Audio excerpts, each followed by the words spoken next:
بسم الله الرحمن الرحيم الحمد لله رب العالمين والصلاة والسلام على رسول الله وعلى آله وصحبه أجمعين أما بعد فأعوذ بالله من الشيطان الرجيم بسم الله الرحمن الرحيم كنتم خير أمة أخرجت للناس تأمرون بالمعروف وتنهون عن المنكر وتؤمنون بالله صدق الله العظيم اللهم صل وسلم وبارك على سيدنا محمد وعلى آله وأصحابه. الحمدللہ اللہ کا شکر ہے، احسان ہے کہ اللہ پاک نے ہمیں ایک مجلس سے اِصال ثواب میں بھی شرکت کی توفیق عطا فرمائی، اور اس سے زیادہ ثواب نہیں ملتا کسی کو کہ اللہ جل مجدہ تک جو راستہ جاتا ہے، رسول اللہ صلی اللہ علیہ وسلم تک جو راستہ جاتا ہے، امت کی بھلائی تک جو راستہ جاتا ہے، اس کے متعلق سیکھا جائے یا سکھایا جائے۔ خاص طور پر میں آپ کی توجہ اس طرف دلانا چاہتا ہوں کہ آپ بھی اس ملک میں رہتے ہیں، خبریں سنتے ہیں، امت کے احوال دیکھتے ہیں، فلسطین میں کیا ہو رہا ہے، یمن میں کیا ہو رہا ہے، مختلف ملکوں میں، اس ملک میں اقتصادی حالت اور قسم پرسی کے احوال امت مسلمہ پر جب بندے دیکھتے ہیں تو ہر بندہ، ہر امتی جو ہے وہ جو درد دل رکھنے والا ہے، اس کے دل میں تکلیف ہوتی ہے، درد ہوتا ہے، وہ کچھ کرنا چاہتا ہے۔ ہر پڑھا لکھا بندہ وہ بھی کچھ کرنا چاہتا ہے، سیاستدان ہو، مالدار ہو بندہ، جس طرح بھی ہے، جب وہ ظلم دیکھتا ہے گورا لوگوں پر، بھوک کی چکی میں، افلاس کی چکی میں، فحاشی اور بریانی اور ملکوں پر، شہروں پر قبضے ہو رہے، بچے مرد و عورت شہید ہوتے ہوئے، چاہے وہ مشرق مغرب کہاں بھی ہو، تو وہ چاہتا ہے اس کا کوئی حل، وہ کرے کیا؟ تو وہ بندے اپنی سمجھ بوجھ کے مطابق، کوئی کہتا ہے احتجاج کرے، وہ بھی ٹھیک ہے، کوئی کہتا ہے بائیکاٹ کرے، اس کا بھی اپنا اثر ہے، کوئی کہتا ہے لڑنا چاہیے، وہ بھی ایک اپنا اثر رکھتا ہے۔ مطلب مختلف انداز سے لوگ مختلف ملکوں میں دیکھتے ہیں، پوری دنیا میں، امریکہ سے لے کر آسٹریلیا تک لوگوں نے احتجاج کیا، نعرے لگائے، بائیکاٹ کیا، لیکن وہ کوئی اثر پہنچتا ہو نہیں رہا۔ کوئی کہے گا جہاد کریں، کوئی کچھ۔ لیکن آج کی جو نشست ہے، آج کے شام کی، ایک گھنٹے کی، پھر کچھ سوال جواب بھی ہے، اس کا موضوع یہ ہے کہ جس ہستی نے، رسول اللہ صلی اللہ علیہ وسلم نے ہمیں چھوٹی چھوٹی چیزیں سکھائی، کھانا کیسے کھانا ہے، مسجد میں کیسے کون سا کام داخل کرنا ہے، چلنا کیسے ہے، تو یہ چھوٹی چھوٹی چیزیں جس ہستی نے سکھائی، تو کیا اس ہستی نے یہ نہیں سکھایا ہوگا کہ اگر مشکل وقت آ جائے، امت پر ظلم مظلوم ہو جائے، ظالم قابض ہو جائے، تو اس حالت میں پھر امت نے کرنا کیا ہے؟ ایک ہے میں اندازہ لگاؤں، آپ اپنا آئیڈیا دیں، تجزیہ نگار ٹی وی پر بیٹھ کر وہ اپنے اندازے، اپنے جو تجربے اور اپنے آئیڈیاز جاتے ہیں، UNO بیٹھ کے وہ اپنا ایک مشورہ کرتے ہیں، پارلیمنٹ جو ہے مختلف ملکوں کی، وہ اسٹوڈنٹس جو ہے وہ اپنا ایک طریقہ رکھتے ہیں، اپنا ذہن استعمال کرتے ہیں، فلسفی مختلف قسم کے اسپیکرز آپ سنتے رہتے ہیں آئے دن جو ہے. لیکن میری آپ سے یہ درخواست ہے کہ ہم تھوڑی سی بات اور کچھ دیر کے لیے کہ رسول اللہ صلی اللہ علیہ وسلم کی سنیں کہ آپ نے اپنی امت کو کیا فرمایا کہ اگر وہ پستی میں چلی جائے، اگر وہ زوال میں چلی جائے، اگر وہ مظلوم ہو جائے، کمزور ہو جائے، تو اس امت نے کیا کرنا ہے. بھئی نبی صلی اللہ علیہ وسلم کی کیا حکایت ہے. ایک ہے میرے خیال میں ایسا ہونا چاہیے، میرے خیال میں ٹیکنالوجی ہونی چاہیے، میرے خیال میں یہ ہونا چاہیے، اقتصادیات، یہ وہ چیزیں. لیکن وہ آپ دیکھ رہے ہیں امت کے پاس مال کی بھی کمی نہیں ہے، ٹیکنالوجی بھی ہے، ساری چیزیں ہیں، لیکن پھر بھی مظلوم ہے، ان کا کوئی سننے والا نہیں، کوئی سانحال نہیں. 57 ملک ہے، ننگا نیکرا ظلم ہو رہا ہے. کافر بھی کہہ رہے ہیں ظلم ہو رہا ہے. کافر ملک پھر جو ہے وہ کئی، جس طرح ساؤتھ امریکن ملک ہے، ساؤتھ افریقہ ہے، وہ ورلڈ کورٹ میں چلا گیا،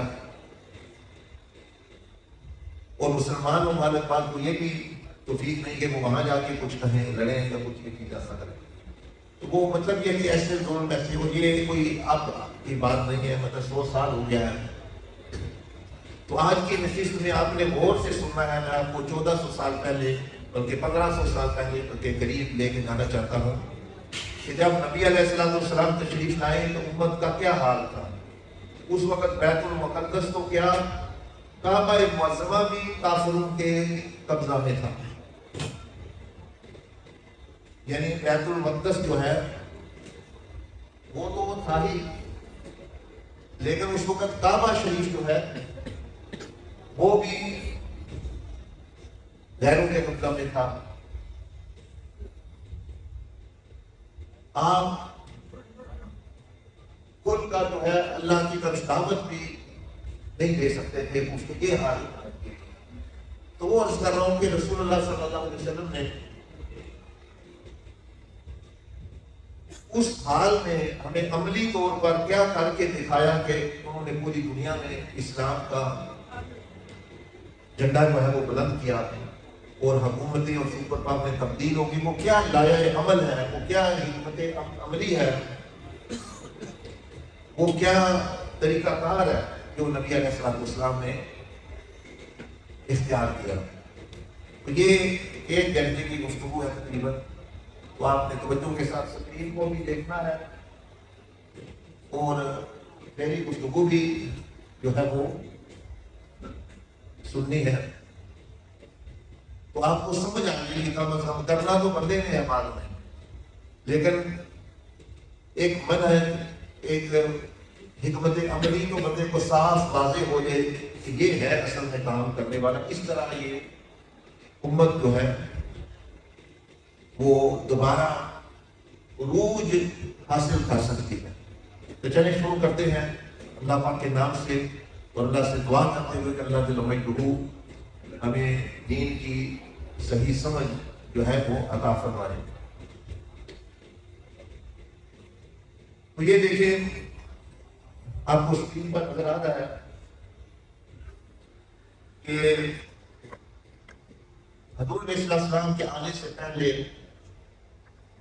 لوگوں کی حالت، اس امت کی حالت اب سے بھی زیادہ خوفناک اور بدتر ہے.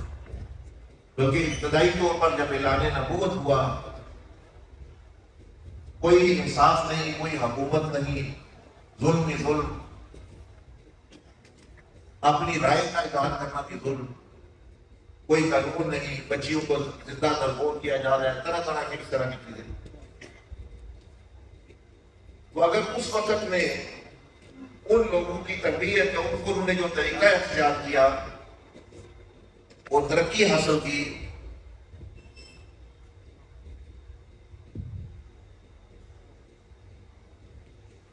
وہ طریقہ اختیار کر کے اب بھی امت جو ہے وہ اسی طرح جو ہے وہ ترقی یا عروج یا ظلم کی چکی سے وہ جو ہے وہ نکل سکتی ہے. تو یہ بات آپ کے ذہن میں ہونی چاہیے کہ اس وقت بھی سیاسی قبضہ جو سپر پاورز تھی، بیت المقدس جو ہے وہ بھی، کعبہ شریف وہ بھی، وہ سارے کا سارا یہ معاملہ اس طرح کی تصویر ہے اس وقت.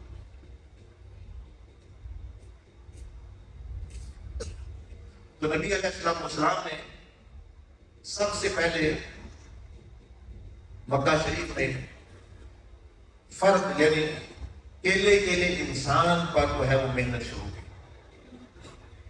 حکومت جو ہے آپ کو آفر کی گئی کہ آپ یہ دعوت چھوڑ دیں، ہم جو ہے آپ کو جو ہے حکومت دے دیتے ہیں. آپ نے فرمایا کہ چاند اور سورج بھی اگر میرے ہاتھوں میں رکھے، وہ نہیں، اصل یہ مقصد یہ پیغام سے میں نہیں ہٹ سکتا، یہ دینا ہے. تو یہ اسکرین کی طرف ہم دیکھ رہے ہیں ماشاءاللہ. تو آپ صلی اللہ علیہ وسلم نے مکی دور میں فرد کی تعمیر کی، اور فرد کا مطلب ہوتا ہے کہ ایک انسان یعنی انڈیویجول جو ہے، اور اس کو جاننے کے لیے آپ دیکھیں ہر انسان کے 5 اجزاء ہیں. ایک تو اس کے اندر روح ہے، روح جو ہے یہ اس کی جان ہے، اسی سے اس کو جو ہے زندگی حاصل ہے. اور یہ انسان کی حقیقت بھی ہے. یہ روح. دوسری چیز انسان کے اندر جو ہے وہ اس کا جسم ہے، وہ آپ بھی دیکھ رہے ہیں، یہ جو آپ جسم سامنے نظر آ رہا ہے لے کے بیٹھے ہوئے ہیں. تیسری چیز جو ہے وہ دماغ ہے، یعنی عقل تو اللہ پاک نے بندے کو دی. چوتھی چیز جو ہے وہ دل ہے، قلب ہے، اخلاق کا محبت ہے. تو میرا روح جو ہے یہ انسان کے سمجھ لیں اسپرچل سیلف ہے، جو جسم ہے یہ ظاہری فزیکل سیلف، دماغ ہو گیا مینٹل سیلف، اور دل جو ہے یہ انسان کی اخلاقی مارل پرسنالٹی سمجھ لیں، مارل سیلف ہے. 5ویں چیز اور آخری چیز یہ نفس ہے. اس میں کھانے پینے کی جسمانی خواہشات یہ چیزیں ہوں گی، جسم کی جو خواہشات. یہ میاں صاحب ذرا دیکھیے گا کہ وہی پریزنٹیشن نہیں ہوں گے جو آپ نے درستگی کی ہے. تو سب سے پہلے جو نبی علیہ السلام نے جو مکی دور میں جو حکمت عملی اختیار کی، جو راستہ اختیار کیا، وہ یہ تھا کہ آپ نے اجتماعی تربیت کو جو ہے وہ اپنا موضوع نہیں بنایا، بلکہ قرآن مجید کی جو آیات ہیں، جو احادیث ہیں، وہ یہ بتاتی ہیں کہ یہ جو 5 چیزیں ہیں، ان 5 کو ہم آسانی کے ساتھ سمجھنے کے لیے 5 ستون کا نام دے دیتے ہیں. تو روح کا جو ہے معاملہ، روح کیونکہ عالم بالا سے آئی، اس کو جو ہے وہ نبی علیہ السلام نے مقصد زندگی دیا، مقصد سمجھایا کہ اس کا جو ہے وہ مقصد کیا ہے. اس میں زندگی کا مقصد اپنی پہچان کہ میں کون ہوں، خالق کی پہچان کہ رب تعالیٰ کون ہے، اور دنیا اور آخرت کی حقیقت. تو اس کو ہم اور ڈائیگرام سے آسانی سے جو ہے وہ سمجھ سکتے ہیں کہ سب سے پہلے اللہ جل مجدہ اور اس کی صفات تھی. یہ آپ کو نظر آ رہا ہے اللہ کا نام اور اس کی صفات. کوئی بھی نہیں تھا، نہ زمین، نہ آسمان، نہ عرش، نہ کرسی. اللہ پاک نے چاہا کہ میں جانا جاؤں، میں پہچانا جاؤں. کیسے؟ اس کی صفات پہچانی جائیں کہ وہ خالق ہے لیکن مخلوق نہیں ہے، اس کی پہچان نہیں ہو رہی.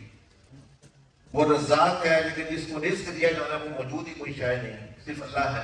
تو اللہ پاک نے چاہا، جس طرح وہ کتابوں میں ہے کہ کنت کنزا مخفیا، میں ایک چھپا ہوا خزانہ تھا، تو احببت ان اعرف،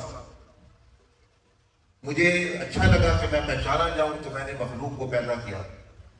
تو ہمیں جو پیدا کیا گیا، یہ دیکھیں یہ دوسرا جو مرحلہ ہے، یہ سب سے پہلا مرحلہ ہے ہماری پیدائش کا، عالم ارواح۔ کیونکہ ہم روح کی بات کر رہے ہیں تو روح کی بات آپ سن لیں۔ عالم ارواح میں اللہ پاک نے ہمیں پیدا کیا، وہاں کئی واقعات پیش آئے۔ پہلا واقعہ پیش آتا ہے کہ اللہ جل مجدہ قرآن مجید میں آتا ہے کہ اِنَّا عَرَضْنَا الْأَمَانَةَ عَلَى السَّمَاوَاتِ وَالْأَرْضِ وَالْجِبَالِ، کہ اللہ پاک نے زمین اور آسمان، فرشتے، پہاڑ، سب پر ایک امانت پیش کی کہ میں تم پر ایک تحفہ، ایک امانت تمہیں دینا چاہتا ہوں، کون ہے جو تم میں سے یہ لینا چاہتا ہے؟ انہوں نے عرض کی کہ وہ امانت کیا ہے؟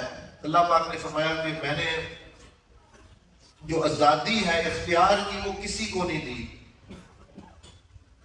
مخلوق میری عبادت کر رہی ہے، فرشتے، زمین، آسمان، سب کچھ، لیکن آزادی اختیار میں نے کسی مخلوق کو یہ نہیں دیا کہ وہ چاہے تو میری عبادت کرے، چاہے تو نہ کرے۔ یہ میں نے اپنی مرضی سے عبادت کرنے والا کوئی نہیں ہے۔ تو اب میں چاہتا ہوں کہ کوئی ایسا بھی ہو جو اپنی مرضی سے میری عبادت کرنے والا ہو۔ تو اس اختیار کو اگر تم صحیح استعمال کرو گے تو تمہیں ہمیشہ کی جنتیں، ہمیشہ کے جو کی زندگی، دیدار الہی، ہمیشہ کی بڑی بڑی حکومتیں ملیں گی۔ اور اگر تم نے اس اختیار کو غلط استعمال کیا تو سزا بھی بڑی سخت ہے۔ جس نے لینا ہے لے لے۔ تو قرآن مجید میں آتا ہے فَأَبَيْنَ أَن يَحْمِلْنَهَا، کہ آسمانوں نے، زمین نے، پہاڑوں نے، فرشتوں نے، انہوں نے کہا کہ یا رب العالمین ہم یہ ذمہ داری نہیں لیتے، یہ امانت ہم جیسے ہیں ویسے ہی ٹھیک ہے۔ وَحَمَلَهَا الْإِنسَانُ، انسان نے، ہم نے جو ہے وہ لے لیا۔ جب ہم نے وہ لے لیا، اب اللہ پاک نے فرمایا تم نے اختیار لے لیا ہے۔ اب کیا کیا اللہ پاک نے کہ روحوں کو لے کر، حضرت آدم علیہ السلام روحوں کو لے کر، یہ جو میدان عرفات ہے جہاں لوگ حج کے لیے جاتے ہیں، اس جگہ پہ اللہ پاک ساری روحوں کو لے گیا، اور وہاں اللہ پاک نے ان کو پہچان کرائی اپنی۔ اس لیے اس کو عرفات کا پہاڑ کہتے ہیں، عرفات کا میدان کہتے ہیں، میدان عرفات کہتے ہیں، کہ وہاں عرفہ یعنی معرفت، یعنی پہچان، آئیڈینٹی ملی کہ اللہ پاک نے فرمایا تمہیں میں نے پیدا کہ تم بندے ہو، الستُ بربکم، کیا میں تمہارا رب نہیں؟ سب نے کہا یا اللہ تو ہمارا رب ہے۔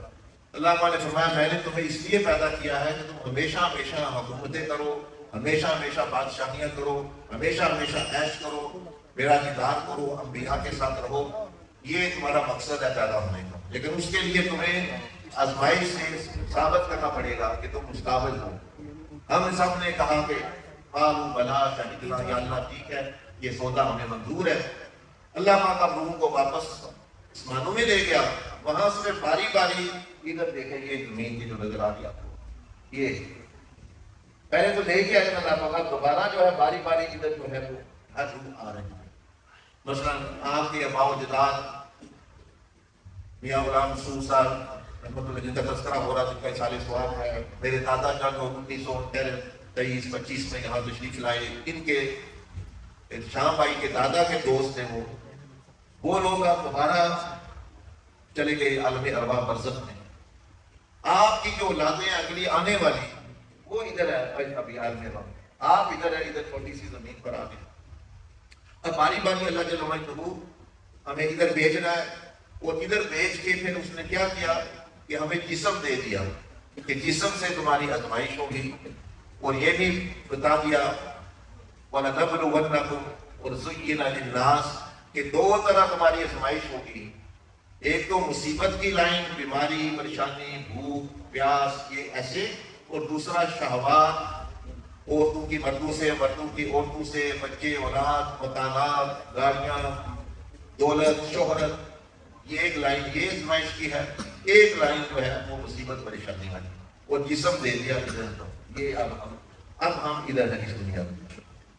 اس دنیا میں یہ وقت کافی مختصر ہے، 60-70 سال بندے کی زندگی ہوتی ہے، اس میں 20 سال تو سونے سے گزر جاتے ہیں، 10-15 سال بچپن میں گزر جاتے ہیں، 20 سال کام کرتے ہوئے، محنت کرتے ہوئے، پڑھائی کرتے ہوئے گزر جاتے ہیں، 2-3 سال پریشانیوں میں گزر جاتے ہیں، تو لے دے کے 60-70 سال سے 5-6 سال بچتے ہیں۔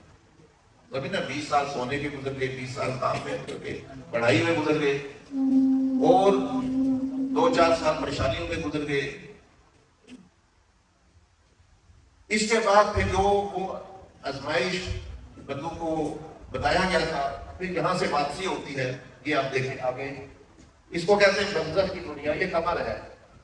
اس کے 2 حصے اللہ پاک نے بنائے، جو تو اس آزمائش میں کامیاب ہو گئے، میں نے آپ نے سب نے ادھر جانا ہے، ان کو اعلیٰ درجہ برزخ میں قبر ان کے جنت کے باغوں میں سے ایک باغ بن جاتی ہے۔ اور جو گناہگار توبہ بھی نہیں کی، غفلت میں زندگی گزاری، ظلم کیا، لوگوں پر ظلم کیا، نہ اللہ پاک کا خیال، نہ نبی علیہ السلام کا خیال، اور نہ مخلوق کی بھلائی کا، بلکہ بس شیطانی طریقے پر زندگی گزاری، تو یہ معاملہ پھر ادھر جو ہے وہ قبر کی زندگی جو ہے، برزخ کی زندگی جو ہے وہ بڑی خطرناک اس کے لیے ہو سکتی ہے۔ اس کے بعد پھر یہ قیامت کا دن، یہ مت بھولیے کہ میں آپ کو کیا بتا رہا ہوں کہ نبی علیہ السلام نے جب ابتدا تو دعوت شروع کی تو انہوں نے زندگی کا مقصد کیسے بتایا۔ یہ 5 زندگیاں نبی علیہ السلام نے ہر فرد کو، ہر مسلمان کو شروع میں ہی بتا دی کہ یہ ہے مقصد زندگی، وہ ہے ہماری زندگی۔ قیامت کا دن جو ہے 50,000 سال کا دن، حساب کتاب، چھوٹی چیزوں کا بھی حساب، بڑی چیزوں کا بھی حساب، ہر ظالم سے حساب، ہر مظلوم کو انصاف، چیونٹی کو بھی انصاف، بلی کو بھی انصاف، بڑی چھوٹی کوئی چیز ایسی نہیں جس کو اللہ پاک انصاف نہیں دے گا، اس لیے اس کو انصاف کا دن کہتے ہیں۔ اس کے بعد جو ہے یہ آپ دیکھیے، یہ جو آخری زندگیاں نظر آ رہی ہیں آپ کو، یہ جنت کی ابدی زندگی ہے جس کی ہم سب خواہش رکھتے ہیں، اور یہ جہنم کی ابدی زندگی ہے جس سے بچنا چاہتے ہیں کہ یہاں ہم نہ آ جائیں۔ تو یہ 5 زندگیاں، کتنی زندگیاں ہوگی؟ 5۔ ایک عالم ارواح کی اس زندگی، دوسری برزخ کی، تیسری، چوتھی قیامت کے 50,000 سال دن، اور 5ویں ہمیشہ ہمیشہ کی۔ یہ نبی آپ پڑھیں سورۃ اعلیٰ کے حضور علیہ السلام پر پہلے 5 آیتیں اتاری گئی، ان میں انہی چیزوں کا بیان ہے۔ اقرأ باسم ربک الذی خلق، پڑھو اپنے رب کے نام سے جس نے پیدا کیا، یعنی پہلے سب سے اللہ ہی نے تخلیق شروع کی، پہلے اللہ تھا، پھر اس نے تخلیق یعنی مخلوق بنائی۔ خلق الانسان من علق، پھر انسان کو گوشت کے لوتھڑے کے، یعنی اس زندگی کا بیان ہو رہا ہے یہ جو اس دنیا میں۔ پھر آگے آخرت کا ذکر ہو رہا ہے، اِنَّ إِلَىٰ رَبِّكَ الرُّجْعَىٰ۔ تو اگر آپ چاہتے ہیں امت میں بہتری آئے، لوگوں میں بہتری آئے، تو وہی طریقہ اختیار کرنا پڑے گا جو نبی علیہ السلام نے کیا۔ پہلے ان لوگوں کو مقصد زندگی تو پتہ چلے۔ اگر مقصد زندگی ہے میں وزیر بن جاؤں، میں یہ بن جاؤں، میں امیر بن جاؤں، میرا فلاں عورت سے نکاح ہو جائے، یہ ہو جائے، وہ ہو جائے، تو مقصد زندگی یہ ہے تو اس نے کیا بحالی امت، کیا امت کی فکر کرنی ہے؟ اس نے تو جہاں اس کو وہ ملی چیز وہ بدل دے گا اپنی ساری، وہ ہر چیز بیچ دے گا، وہ ایمان کا سودا بھی کر لے گا۔ وہ یہاں دیکھ رہے ہیں لوگ کر رہے ہیں رشوت خوری، کیا ایمان ہی کا سودا بدل کر رہا ہے کہ بھئی اللہ اور اس کو کچھ فرما رہے ہیں، یہ بندہ جو ہے وہ کچھ کر رہا ہے۔ اسی طرح جو ہے ظلم ساری۔ تو جب تک روح ٹھیک نہ ہو، مقصد زندگی ٹھیک نہ ہو، عمل ٹھیک نہیں ہو سکتا۔ تو یہ پہلا ستون ہے، یعنی پہلی چیز میں نے آپ کے عرض کی کہ 5 چیزیں انسان کے اندر، روح، جسم، دل، دماغ اور نفس۔ تو روح کی نبی علیہ السلام نے اس طرح اس کو مقصد زندگی دیا، اور ہر انسان یہ چاہتا ہے، کافر بھی یہ چاہتا ہے۔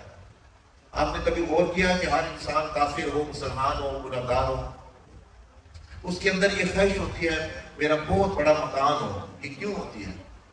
میری بیوی خوبصورت ہو، بیوی کے لیے خامد خوبصورت ہو، میری بہت بڑی بادشاہت ہو، میں حکومت کروں، حکومت کے لیے تو لوگ کر رہے ہیں سب کچھ، کوئی گھر کی حکومت ہے، علاقے کی حکومت ہے، وہ چاہتا ہے میری بڑی بڑی سواریاں ہوں، اس کو پسند ہے میرے بڑے بڑے کھیت ہوں، بڑے بڑے فارم ہاؤس ہوں۔ یہ کیوں؟ یہ کیوں انسان کو پسند ہے؟ اس لیے کہ جب یہ روحوں کی دنیا میں تھا تو اس نے وہ جہان دیکھے ہوئے ہیں جس میں بڑے بڑے محلات، بڑے بڑے باغات، بڑی بڑی نہریں، بڑی بڑی خوبصورتیاں، تو وہ یہاں آ کے بھی اس کے اندر یہ چیز موجود ہے اس کی روح کے اندر کہ وہاں میں نے وہ حاصل کرنا، تو وہ بھولنے کی وجہ سے یہاں ہی جنت بنانے کی کوشش کرتا ہے، لیکن یہ نہیں اس کو پتا کہ میں نے تو یہاں سے چلے جانا ہے۔ ہو سکتا ہے آپ فارم ہاؤس بنا لیں، آپ کے ہی روانگی ہو جائے، آپ حکومت آپ کو مل جائے لیکن آپ کی روانگی ہو جائے دنیا سے ساری چیزیں، تو خواہشیں تو یہ بری نہیں ہے، لیکن یہ پوری کرنے کی جگہ وہ ہے جو اللہ اس کے رسول نے بتائی ہے۔ یہ جگہ نہیں، یہاں نہیں ہو سکتی کسی کی بھی۔ جیسے حضرت علی رضی اللہ تعالیٰ عنہ کا قول مبارک ہے، آج تک ایک بندہ بھی ایسا نہیں ہوا جس کی تمام خواہشات پوری ہو گئی، بادشاہ کی بھی نہیں ہوتی، اور ضروریات فرمایا یہ فقیروں کی بھی پوری ہو جاتی ہے، یا تھوڑی بھی بندہ کوشش کرے تو ہو جاتی ہے۔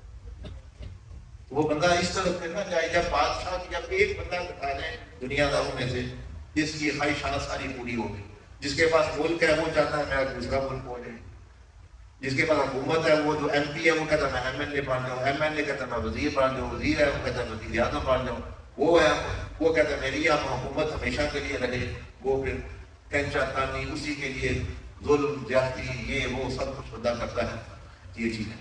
تو یہ 5 زندگیاں جو آپ دیکھ رہے ہیں یہ حضور علیہ السلام نے سب سے پہلے انسانوں کو یہ سبق دیا کہ مقصد زندگی کیا ہے۔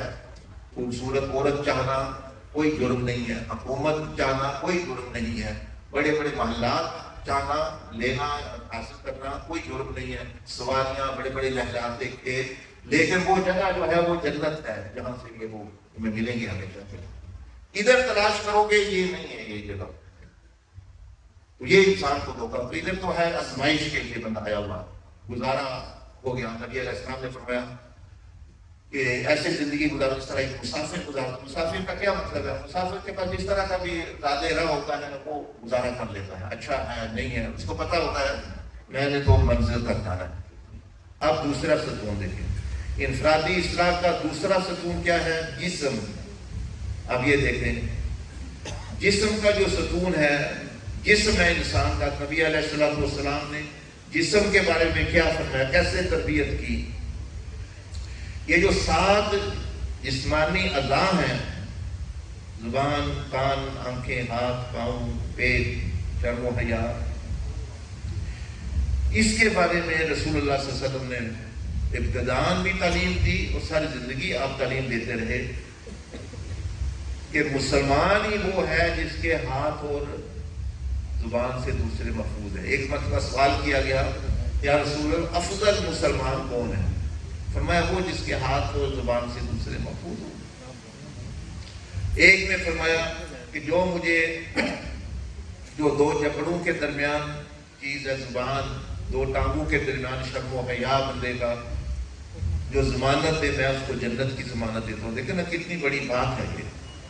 ہم کہتے ہیں جنت میں جانا بڑا مشکل ہے، یہ ہے محنت کرنا پڑتی ہے، لیکن آپ مسلمان ہیں، نماز پڑھتے ہیں، سال میں روزے رکھتے ہیں، اس کے بعد زبان اور اپنی عزت اور دوسروں کی عزت محفوظ رکھیں تو آپ جنتی ہیں نبی صلی اللہ علیہ وسلم کے قول کے مطابق۔ تو یہ کون مشکل یعنی ہے تھوڑی سی، لیکن یہ بھی نہیں ہے کہ وہ نہیں جی جنت میں جانا بہت ہی مشکل ہے، ایسی بات نہیں ہے۔ حضور علیہ السلام نے فرمایا، دیکھیں نا ہر بندہ کہتا ہے جی میں عزت دار ہوں، وہ جی میں بڑا غیرت ہوں، غیرت مند ہوں اور میں عزت دار ہوں۔ نبی علیہ السلام نے فرمایا اچھا ایسی بات ہے، عزت چاہتے ہو، غیرت مند ہو، فرمایا کہ دوسروں کی عورتوں کو پاک دامن رکھو، تمہاری عورتیں بھی پاک دامن رہیں۔ دیکھیں نا یہ فارمولہ ہے 2 + 2 4 کی طرح۔ ہر چیز غلط ہو سکتی ہے، میرے آپ کے اندازے یہ وہ، لیکن حضور علیہ السلام کا قول مبارک جو ہے وہ صحیح۔ آپ نے فرمایا دوسروں کی عورتوں کو پاک دامن رکھو، تمہاری عورتیں بھی پاک دامن، یعنی اگر آپ عزت مند ہیں، غیرت مند ہیں، رہنا چاہتے ہیں تو فرمایا کہ دوسروں کی بہنوں بیٹیوں کی عزت کرو, تمہاری بہنوں بیٹیوں کی اللہ حفاظت کرے گا. اس طرح ہوتا ہے. لیکن اگر آپ کہیں گے نہیں میری بیٹیاں محفوظ رہیں اور جو ہے میں دوسروں کی جو ہے بری نظر یا غلط, جس طرح آپ آئے دن دیکھتے ہیں فحاشی ریانی اور یہ چیزیں جو, تو وہ اپنی عزت خراب کر رہے ہیں. اصل میں لوگ وہ خوش ہو رہے ہیں ہم دوسروں کو میسج کر رہے ہیں, وہ آپ اپنی بہن کو میسج گویا کر رہے ہیں. آپ علیہ السلام زمانے میں اپنی دو کو پاک دامن رکھنے کا دل دوسروں کی رکھو. تو اس طرح جو ہے نبی علیہ السلام نے یہ 7 اعضاء کے بارے میں خاص طور پر جو جسم کا ستون ہے یہ خبر دی. آنکھوں کا, زبان کا, کان کا, ہاتھوں کا, پیٹ و چرمگاہ اور پاؤں, یہ سارے, اور اس فساد ہی سارا اس سے ہے. یعنی معاشرے میں آپ دیکھیں چوری چپاری جتنی وہ قتل و غارت, یہ ہر انسان کیا استعمال کرتا ہے؟ ہاتھ استعمال کرتا ہے, آنکھ استعمال کرتا ہے, کان استعمال کرتا ہے, زبان استعمال کرتا ہے. اسی سے فتنے یہ خاندانوں میں بھی جو لڑائی جھگڑے پڑے ہوئے ہیں, اس نے میری بات کر دی, اس نے میری غیبت کر دی, اس نے جی میری یہ چیز لے لی, وہ لے لی. پیٹ کا کیا مطلب, یعنی جو رزق ہے. یہ دیکھیں, یہ جو ایک دوسری حدیث میں رسول اللہ صلی اللہ علیہ وسلم نے ارشاد فرمایا کہ جب انسان گناہ کرتا ہے تو اس کے دل میں ایک سیاہ نقطہ لگ جاتا ہے. تو یہی آپ کو دکھایا جا رہا ہے. اگر آپ زبان ہاتھ سے کریں گے سیاہی ادھر آئے گی, کان سے کریں گے سیاہی ادھر آئے گی, پاؤں سے کریں گے سیاہی ادھر آئے گی, اسی طرح آنکھوں سے کریں گے سیاہی ادھر آئے گی, پیٹ سے کریں گے سیاہی ادھر آئے گی. اب جب دل سیاہی سے بھرا ہوا ہے تو پھر کہنا حضرت صاحب کو دلی سکون نہیں ہے, وہ ٹینشن بڑی ہے, پریشانی ہے, وہ ڈپریشن لگتا ہے. ٹینشن پریشانی کیا, وہ تو آپ نے خود کٹی کر لی کہ ہر گناہ جو ہے وہ ظلمت لے کے آتا ہے. اور ظلمت جو ہے یہ کسی مشین میں نہیں آتی, یہ دل کے اندر, باطن کے اندر آتی ہے, بندے کو خود محسوس ہوتی ہے. اسی طرح ہر نیکی جو ہے وہ نور لے کر آتی ہے بندے کے اندر. بس آپ کسی غریب کی مدد کرتے ہیں تو آپ کو وہ خوشی جو ہوتی ہے نا, وہ نور ہے جو آپ کے اندر داخل ہوا ہے دل میں. آپ کہتے ہیں یار بڑا سکون آیا ہے تو میں نے کسی کی مدد کی ہے. اسی طرح فجر کی نماز بھی بندہ سویا ہوا ہے, لیکن جب وہ مشکل ہے جاگنا, جب وہ جاگ جاتا ہے, پڑھ لیتا ہے, اس کو سکون سا آ جاتا ہے. وہ کہتا ہے اچھا ہی کیا میں نے پڑھ لیا. اور نبی علیہ السلام نے ایک حدیث میں حضرت بلال حبشی رضی اللہ تعالیٰ عنہ سے, وہ دوسرے صحابہ سے روایت ہے کہ آئے دن لوگ دیکھیں آتے ہیں ہمارے پاس بھی, حضرت صاحب کو حساب لگائے, وہ لگتا ہے کچھ شیطانی اثرات ہیں, وہ شیطان نے ہم پر کچھ کر دیا ہے, لوگوں نے کچھ کر دیا ہے, رشتہ داروں نے کچھ کر دیا ہے, فلانے نے کی بندش کر دی ہے, فلانے یہ ہو گیا, رزق کی بندش ہو گئی ہے, رشتوں کی بندش ہو گئی ہے, ہماری فصلوں پر بندش ہو گئی ہے, جانوروں پر بندش ہو گئی, وظیفے دو. تو میں انہیں کہتا ہوں دیکھیں بھائی یہ دوسرے ملک دیکھیں, مثلا جاپان ہے, آسٹریلیا ہے, UK, وہ تو خدا کو ہی نہیں مانتے, وہ کون سے وظیفے کر رہے ہیں. سوچیں وہ کون سے وظیفے, کون سے پیروں کو مانگ رہے ہیں, وہاں شیرنیاں دے رہے ہیں, ان کے رزق میں اضافہ ہو رہا ہے. وہ بندش آپ ہی کی ہونی ہے. پہلے ہی آپ کے بل نہیں دینے ہو رہا بجلی کا, اور جو لاکھوں کروڑوں میں کھیرے ہیں ان کی بندش نہیں ہو رہی. تو ایسی بات نہیں ہے. یہ دنیا نبی علیہ السلام نے فرمایا کہ یہ اللہ دوست اور دشمن دونوں کو دیتا ہے. اس میں کافر مسلمان جو محنت کرے گا اس کو مل جائے گی, جو ایمانداری کے اصول اپنائے گا اس کو جو ہے یہ مل جائے گی. رسول اللہ صلی اللہ علیہ وسلم نے ارشاد فرمایا کہ جس بندے نے دنیا کو مقصد زندگی بنایا, اٹھتا ہے اس کے اندر یہی فکر ہے میں نے کھاؤں گا کہاں, پریشانیاں اور یہ وہ, فرمایا کہ اللہ اس کے کاموں کو بکھیر دے گا. اللہ پاک اس کے کاموں کو, شتت اللہ علیہ امر, اللہ اس کے کاموں کو بکھیر دے گا. وفرق علیہ ضیعتہ, اور جو اس کے پاس نعمتیں ہیں اس سے بھی وہ فائدہ نہیں اٹھا سکے گا. بیوی بچے ماں وہ بھی اس کو پریشانی الٹی دے رہے ہیں.